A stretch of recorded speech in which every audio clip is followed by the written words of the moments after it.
Game 1 of the Stanley Cup Final is in the books, and the Dallas Stars, rested and ready to go, take out Tampa Bay in a 4-1 victory. Let's talk about it right now on Teal Town After Dark.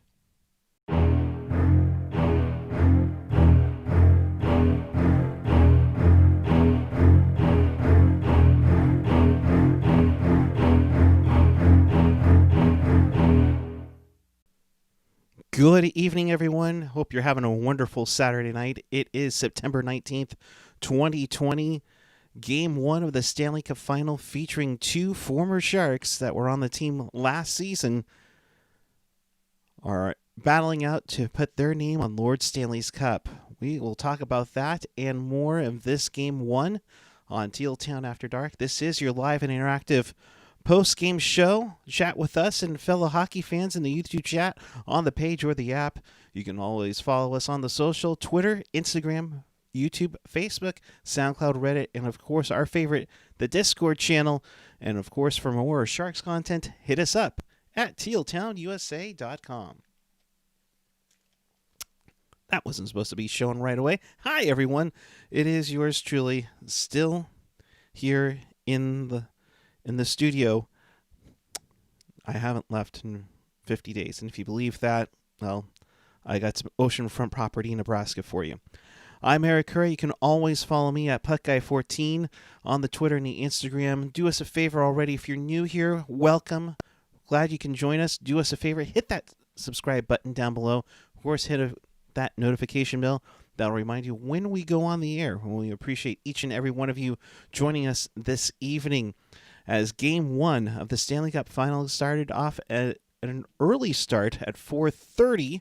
Of course, we had the little pomp and circumstances as well throughout the introductions and such, but this game would start getting going really early, and I thought Dallas looked like the early team to get things moving.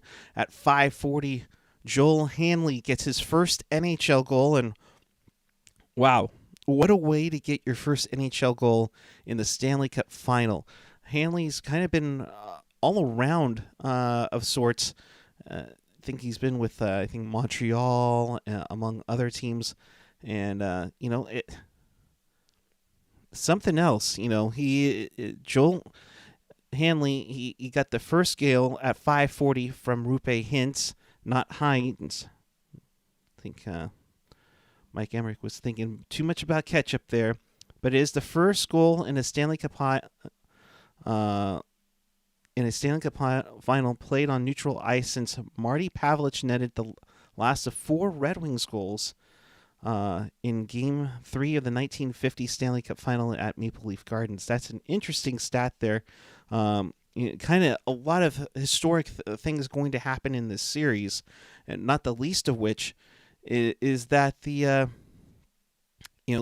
is going to be the first time the cup will be presented. I should take that back. This is the first time that the Stanley Cup Final will be played entirely in Canada since 1989, where Calgary beat Montreal to win it that year in the last All-Canadian Final, for that matter. It is the first time since 1928 since a city hosted each game in the Stanley Cup Final. That was in Montreal. And of course, this will be the 5th time eventually when they get through this, the 5th time that the Stanley Cup will be awarded in Edmonton. Of course, it went to the Oilers, who amazingly got their first 4 cups presented on Edmonton ice. Of course, the first one that'll be here at Rogers Place. But getting back to the game, Joel Hanley with his first goal of his career and the first goal in the final to make it 1-0. And you know what? You're right, not so mid-major. What a way to wrap your first goal puck. It's going to have a Stanley Cup Final logo on it, and that's something special there for sure. But Tampa Bay would find a way to get back into this. Although this would be their only goal of the game, Yanni Gourde, and I've mentioned this many times throughout the postseason here, Yanni Gourde was originally a well, not originally, but he was once a member of the San Francisco Bulls in the ECHL. He took a shot from Blake Coleman. It went off of his skate, then went off of Rupe Hintz' skate and into the net. And that's the only goal Tampa Bay would score, but they would tie the game up at 1-1 at 12:32. You would get Barclay Goodrow, the former Shark, I guess legend, you can say, gets him an assist, his fifth assist of the postseason, but Gord gets his sixth of the playoffs to make it 1-1 after one. The shots on goal in that period, Dallas and Tampa Bay kind of went back and forth, but didn't generate any chances as Dallas outshot Tampa 5-4. Now, I mean, it seems like it's the rare time that Tampa doesn't get like a boatload of shots on goal, and of course they would flip that in the third, but it was the 12th period this season, regular season and postseason, where Tampa Bay had 4 or fewer shots on goal. That's incredible what they were to do in this season by getting a lot of pucks on net. To the second period now, and this is where we started to see the game open up a little bit. Dallas outshot Tampa Bay again, 13-10, taking an 18-14 advantage after 40 minutes. You would start to see, some frustration with Tampa early on. Blake Coleman would take 2 penalties, a slashing call at 1:09, a hooking call at 6:54. Dallas didn't do anything on the power play, let alone Tampa didn't do much on the power play either in this game. They both went 0-for. But in the second period, things started to get going. At 12:30, Jamie Oleksiak would get his own rebound and would roof it into the net, beating Andrei Vasilevsky to make it 2-1 Dallas. Radulov and Heiskanen would get an assist on this one. Heiskanen would eventually become a target later in this game, where I think Tampa was looking at how they were seeing how Braden Point, that's for you, jerk, was getting harassed. And in fact, of course, why I think of the Kirivanta took out Point along the boards. And that eventually set up a play for Joel Hanley to get his first of the Stanley Cup final, leaving Bogosian because he was trying to go after the guy taking out his star player, leaves him wide open for Hanley with that goal. But Oleksiak picks up his own rebound, buries it, picks it in, gives the Dallas Stars a 2-1 lead. That would eventually be your game-winning goal. But with just 28 seconds left, Joel Kirivanta, hope I got that right, Kevin Lacey, who's always a stickler with my pronunciations, he gets his fifth of the playoffs from Lindell and Klingberg at 19:32. Another goal from Kirivanta makes it 3-1. That's his fifth of the playoffs. For a guy who came in Game 7 of the second round, that's something special. Kirivanta joining Denis Gurianov, who have 9 goals and 8 assists in 22 games played. Dallas is the first team to feature multiple rookies, each with 5 or more goals in a playoff since 2000, when Simone Gagne and Andy Delmore did it for the Flyers. So you're seeing definitely a lot more contributions all over, and that's the depth scoring that, when we've talked about the Sharks, definitely need to look into that and get those players to do better things, including hitting the back of the net. So 3-1 after 40 minutes, and you're kind of waiting for Tampa Bay to come along and just start throwing pucks on net and going crazy on shots. And sure enough, in the third period, they would do that. They would outshoot the Stars. Listen to this. Tampa Bay had 14 shots going into the third period. They would outshoot Dallas 22-2 in the third period and got nothing. Absolutely nothing. Anton Khudobin with 35 saves on the night. I gotta say he's an early lead on for, and I say early when it's the last round of the playoffs, but Anton Khudobin, are we looking at a Conn Smythe trophy for you? He was a backup in Boston in 2011, so he's got his name on the cup, knows how to get it done, but it's something. 22 stops in the third period, 35 overall in this game. My goodness, my oh me. I mean, have yourself a game there, folks. So, and meanwhile, and Al, you're making a good point. Andrei Vasilevsky looked gas. Remember, not only did the Eastern Conference teams go from Toronto to Edmonton on a day off, but also, for that matter, you definitely see how gassed these guys are starting to get as you're playing every other night. And remember, there is a back-to-back if this series does go 5 games. So, the freshness of these teams are really going to be a challenge here for this last series. You definitely have to look out for that.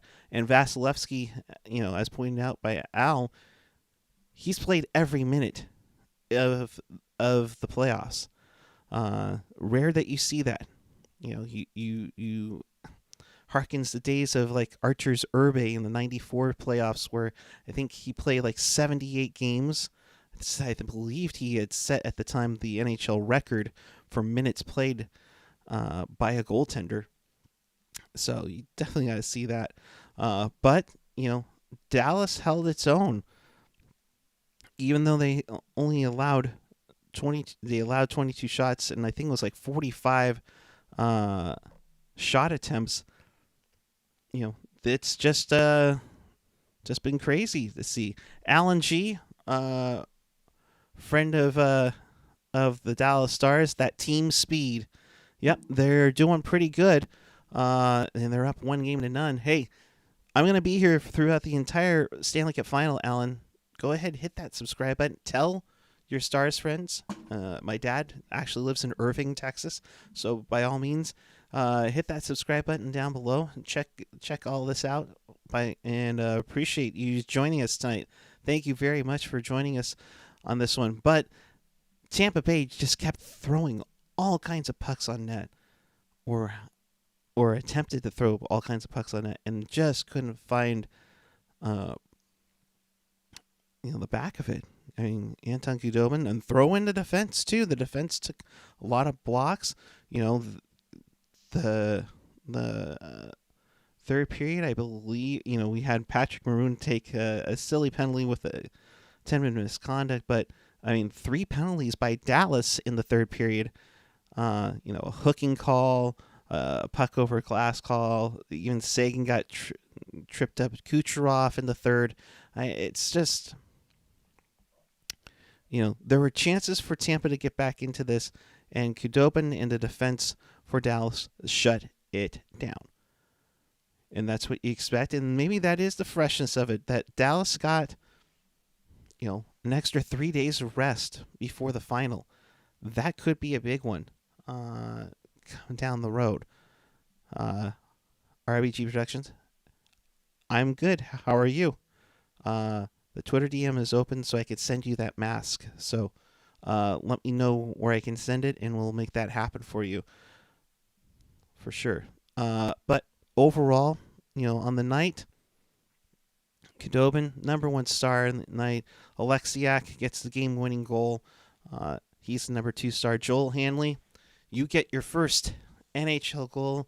You deserve a star. So the 3 stars are Khudobin, Alexiak, and Hanley for Dallas. All Dallas on there. Dallas would add an empty netter at the end, thanks to Jason Dickinson, Como, and Janmark with the assist there to wrap things up.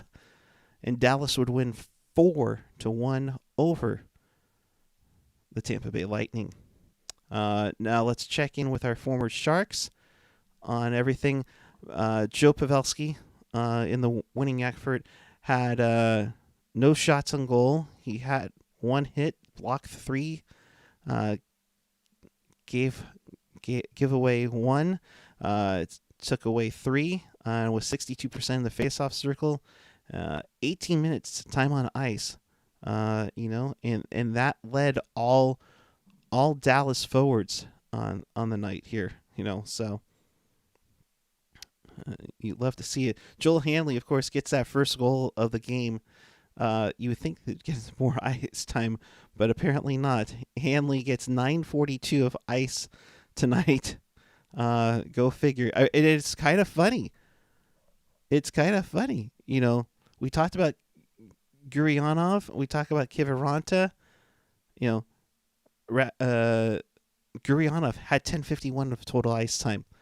Kiviranta 10:47, and Hanley had 9:42.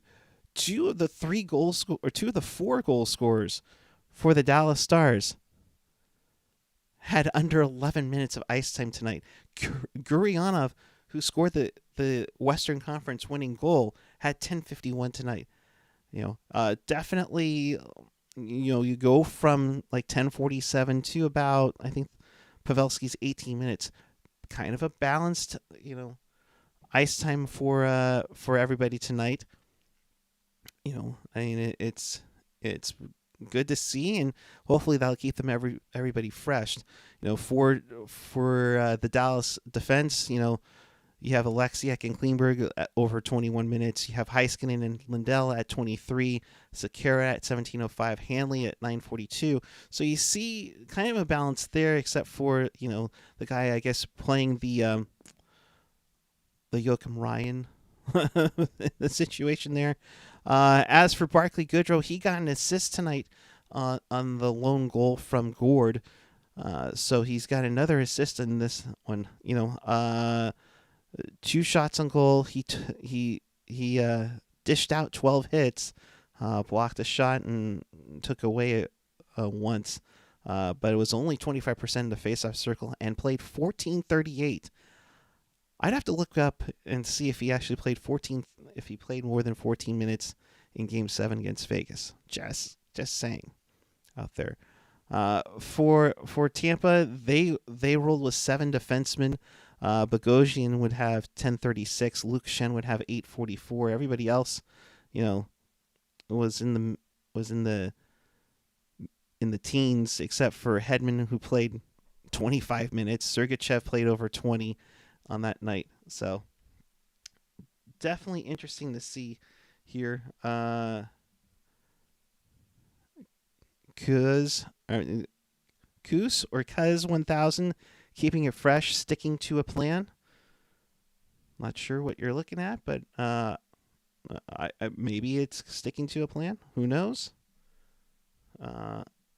RBG Productions, I previously said Stars in 6, might be Stars in 5 at this rate. I can see Tampa taking Game 2, but aside that, I think they're in trouble. I'm not sure yet. Tampa Bay has done very well, but I think they could have finished out the Islanders a little early. They're also banged up, and that's the tough part. Plus, Vasilevsky, like Al said earlier, he might be tired, and that's what's gonna be, a difference here. Again, Stars had 3 extra days off. Tampa Bay has played every other day since round 2. And that includes a flight to Edmonton. It's something else. So, it's going to be interesting. It's going to be an interesting series. To me, I think I've said Tampa in 7, which is when they won their last cup. But honestly, I could see Dallas winning in 7. It'll be in overtime, which of course would be amazing. But also the winning goal from Joe Pavelski in Game 7 overtime. You know, and because 1,000, yeah, the Stars took care of business with Vegas. Tampa Bay took their time plus multiple overtimes, and that's another thing too. I think they played like almost 180 extra minutes of ice time to finish off games. Can that come back to haunt them? That is a lot of extra time to play in these playoffs. Now, granted, they had a 4-month rest, so but here's the thing: the Stars franchise, and this goes back to their days in Minnesota. It is their second time that they have a 1-0 lead in the Stanley Cup Final. They've been there 5 times. When they have won Game 1, and this was the only other time was back in 1991, they lost to Pittsburgh in 6 games. So don't let that happen. So, but kind of going through a lot of these. Joel Hanley is the 5th defenseman to score his first career NHL goal in a Stanley Cup Final since 1927, when the NHL took over sole control of the Stanley Cup competition. He joins, and there's some crazy ones here: Joe Cooper of the Rangers in the 37 final, Bob Armstrong of the Bruins in Game 1 of the 53 final, Len Frigg in Game 5 against the Chicago Blackhawks in the 1973 final. And speaking of that 91 final with the North Stars, Jim Pake of the Penguins scored in Game 6. So Joel Hanley becomes it's a rather historic goal for that. So interesting to see in that one. So, well, where to go from here? Now, I think I've been fairly excited about things, but it's to me, and mainly a lot of you know, I'm a logo and jersey geek. I know AJ's put up a boatload of stuff, but of his jerseys. But the Ottawa Senators, they went through years of going through stuff of just trying to go with a new look and trying to make it happen. And to me, to when I see this, and it's essentially, yeah, we've decided to update our new logo. And I'm like, okay, you want to unveil your new logo, and this is how you do it. Really? That's how we're gonna do it?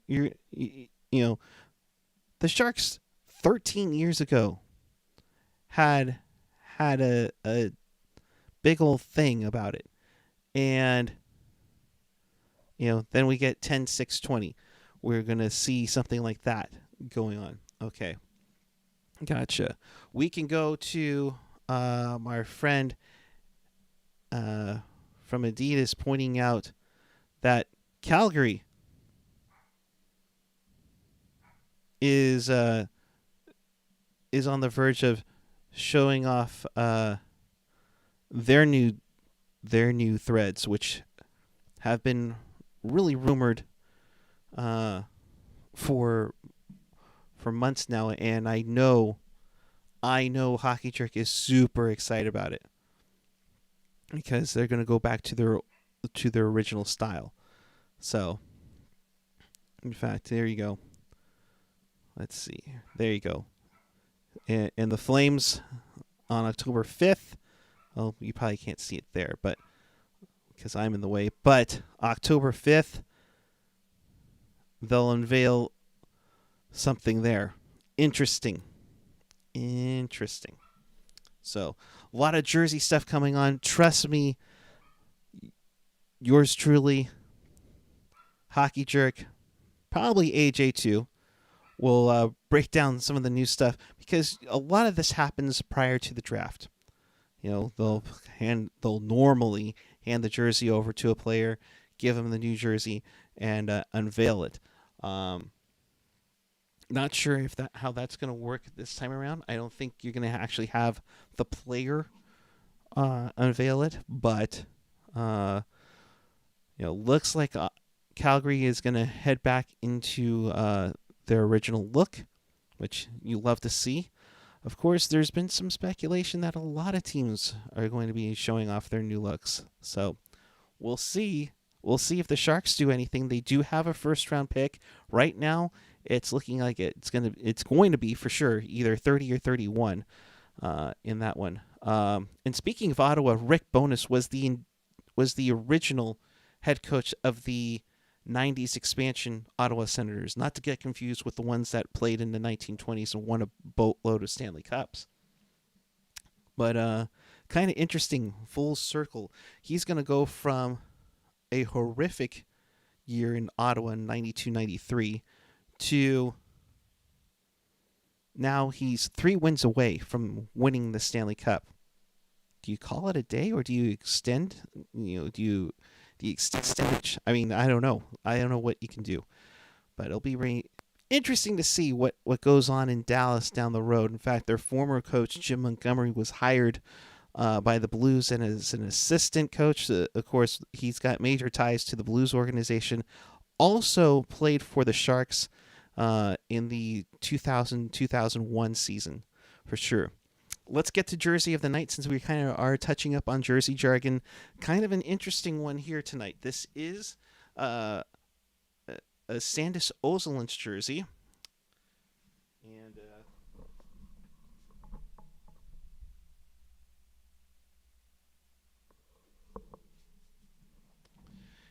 And be honest, kind of a little of a historic one of sorts. This was the last jersey he would have worn if he played in the playoffs. This was his playoff jersey from 2008. So, rather historic one. Sandis Ozolinsh came back to the Sharks for one more season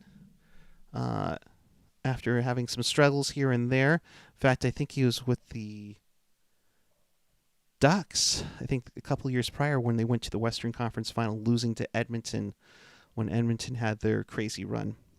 So, let's get to what's left of the bracket now. Again, game 1 goes to Dallas 4-1. They are up 1 game to nothing. Game 2 will be Monday at 5 p.m. That's right. Game 2 will be Monday at 5 p.m. So if you are conflicted between that and Monday Night Football, put it on NBCSN. In fact, the next 2 games are on NBCSN. Monday, Game 2, and Wednesday, Game 3 are both on NBCSN. So check. Good luck trying to find that in your channel lineup for sure. And then after that, Games 4 through potentially Game 7 will be on your local NBC station. So Monday, 5 p.m. for that. And after that, come back to us. I'll be right here. Hopefully I have a co-host to help me out with this one.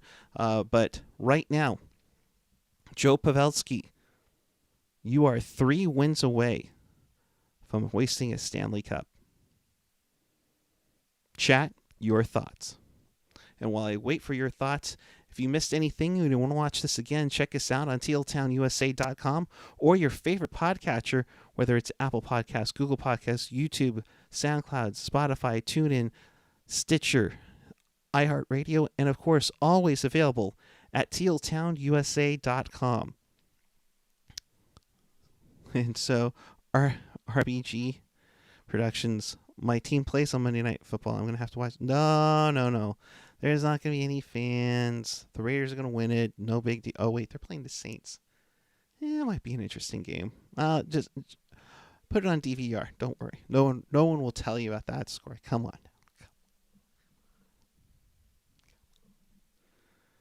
Christopher Hogue, back when I lived in Ottawa. Yeah, those were the days of rough Sens years. But I look forward, and we saw the jersey that leaked before, so I'm excited to see the away jersey for the Sens. I think it's going to look fantastic, and I look forward to seeing that down the road. As for me, you will see me Monday following Game 2 of the Stars and Lightning. Dallas is up 1-0 in the best-of-7 series, and we look forward to see that. Felix saying, "I cry." No, I mean, again, I'm happy for him if he lifts the silver chalice over his head, but it'll be bittersweet, like I said before. So it's gonna be tough. I think a lot of Sharks fans will be excited, but I think there's gonna be a lot of pitchforks out if Pavelski has the cup. Will that put pressure on the Sharks to get things moving? Remains to be seen. But with a flat cap, there's some limited options. Then again, Doug Wilson has done magic in these situations, and you got to credit Hasso Plattner for having the big pockets in the wallet to keep this going. Where you've seen some teams rumored to have an internal cap, or they're not making their payroll. RBG saying, but anyway, I really hope Habs wins it with the Stars. He deserves it. It's a shame we couldn't get him a cup when he was a Shark. Also makes me realize Jumbo got traded there. That one's going to be interesting to see. I look forward to if Jumbo was aware of a trade with Dallas and he rejected it, or other way around. We'll see.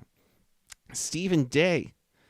Defense is coming up huge for the Stars offensively. Do you think this continues? It seems like Heiskanen's kind of like the Brent Burns of that team. And Dallas came into the Cup final leading the NHL with 58 points from their defensemen this postseason. At this rate, it just keeps going, and I couldn't say it's not going to stop, because let's be honest here, unless Tampa Bay gets a guy out there to try to block what Heiskanen's delivering, you kind of saw that with Brent Burns after in the Cup final that the Sharks were in 2016, where there was a little more pressure put on Burns. He doesn't get his shot all the way, and maybe you don't get the accurate tips. It could be something we could see for that. But Heiskanen, I think, is a little more mobile than Burns. That's for sure. Bobby Big Mac, nice tasty avatar, my friend. No matter which team wins, a former San Jose Shark will hoist the cup. Barclay Goodrow for Tampa, Dallas, Joe Pavelski. Yep, absolutely. Also, another tidbit that we never brought out, but there was a great PR guy that the Sharks had named Tom Holy. He was there for a number of years. He's gone to Dallas, and he's still with the Stars organization. So a little bit of that to chat. He was a well-known guy and popular guy with the team for a number of years before he left for the Metroplex, for sure. Veering off the topic of the Cup final real quick, since I don't recall us doing a wraparound yet. Oh, you want a wraparound? Have the goddamn common courtesy to give him a reach around. It's wraparound. Thoughts on Pietrangelo being advised to hit the market?